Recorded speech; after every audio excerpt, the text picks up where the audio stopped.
मोदी सरकार लोकतंत्र को खोखला करने की दिशा में एक और खतरनाक कदम बढ़ा चुकी है। बिहार में चुनाव आयोग के जरिए अचानक चलाया गया विशेष गहन पुनरीक्षण अभियान संविधान पर सीधा हमला है। यह सिर्फ एक प्रशासनिक चूक नहीं बल्कि एक साजिश के तहत चलाया जा रहा वोटबंदी अभियान है, जिसका मकसद गरीबों, मजदूरों, अल्पसंख्यकों और दलित तबके को वोट देने के अधिकार से वंचित करना है। ये बातें भाकपा माले के राज्य सचिव कुणाल ने शुक्रवार को शहर के बरीपुर स्थित संस्कृत उच्च विद्यालय में आयोजित प्रेस वार्ता में कही।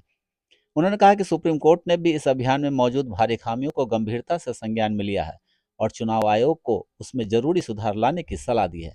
लेकिन जमीनी स्तर पर स्थिति अब भी चिंताजनक बनी हुई है।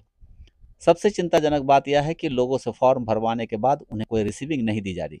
इसका सीधा मतलब है कि अगर किसी व्यक्ति का नाम मतदाता सूची में गायब हो जाए तो उसके पास यह साबित करने का कोई साधन नहीं होगा कि उसने फॉर्म भरकर जमा किया था। यह प्रक्रिया पूरी तरह अपारदर्शी और गैर जवाबदेह बना दी गई है। जिसके पास आयोग द्वारा तय किए गए 11 दस्तावेजों में से कोई एक भी नहीं है, उनके मतदाता बनने या सूची से नाम हटाए जाने का फैसला सीधे इलेक्टोरल रजिस्ट्रेशन ऑफिसर के विवेक पर छोड़ दिया गया है। कुणाल ने अंत में कहा कि भाकपा माले इस लोकतंत्र विरोधी अभियान का पुरजोर विरोध करेगी और मताधिकार की रक्षा के लिए हर मोर्चे पर संघर्ष तेज किया जाएगा। उन्होंने मांग की कि हर फॉर्म की रिसीविंग अनिवार्य की जाए, प्रक्रिया को पारदर्शी बनाया जाए और गरीब तबकों के मताधिकार पर हमला तुरंत रोका जाए। मौके पर माले जिला सचिव दिवाकर प्रसाद, चंद्रदेव वर्मा, नवल किशोर सिंह, बैजू सिंह व अन्य मौजूद थे।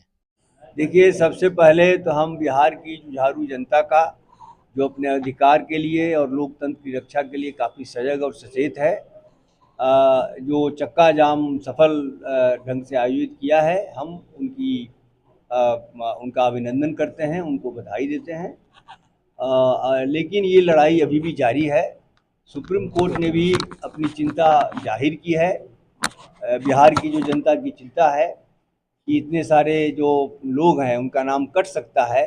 जो 11 दस्तावेज इलेक्शन कमीशन ने जो वैलिड माना है, अगर उन्हीं दस्तावेजों के आधार पर वोटर लिस्ट में नाम अगर रहेगा तो भारी संख्या में करोड़ों मतदाता छट जाएंगे।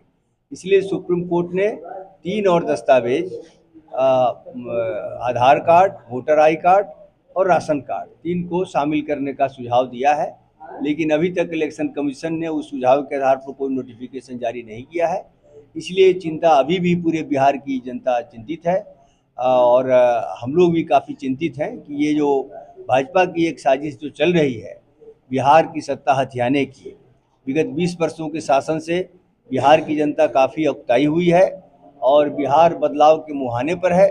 महाराष्ट्र में उन्होंने भाजपा ने वोटर लिस्ट में नाम बढ़ा करके सत्ता हथिया ली। यहाँ वो गरीबों का वोट काट करके वोटर लिस्ट में से नाम घटा करके वो सत्ता हथियाने की साजिश कर रहे हैं। लेकिन भाजपा की ये साजिश पकड़ी गई है। यहाँ की जनता ने इसको रंगे हाथों पकड़ लिया है, लोग सड़कों पर है। हम उम्मीद करते हैं कि सुप्रीम कोर्ट की जो अगली सुनवाई होने वाली है उस समय तक ज़रूर जो है इसका कोई हल निकलेगा। अभी भी कई समस्याएं सामने आ रही हैं।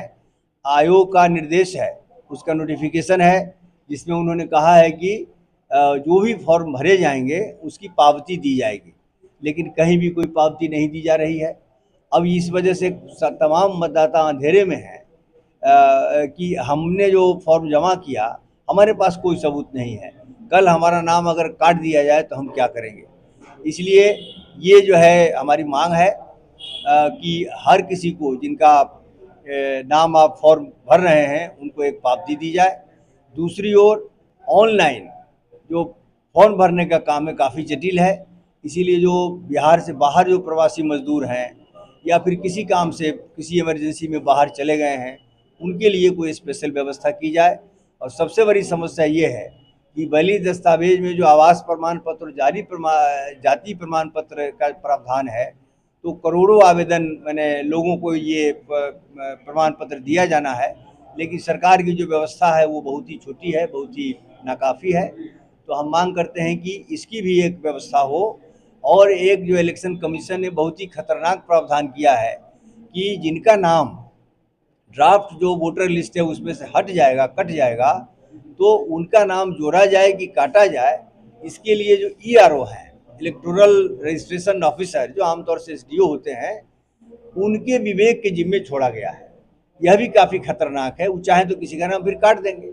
इसका भी कोई तौर तरीका, कोई नियम कायदा तय होना चाहिए कि किसका नाम वो काटेंगे, किसका रखेंगे। तो इसलिए अभी भी लड़ाई जारी है और इसमें कोई भी यहाँ के वोटर के अधिकार को ख़त्म करने की, उनको मतदान के अधिकार से वंचित करने की कोशिश होगी तो फिर से बिहार की जनता सड़कों पर आएगी और हम लोग सरकार के और आयोग के इस मंशा के खिलाफ हम लोग लड़ेंगे और अंत तक लड़ेंगे।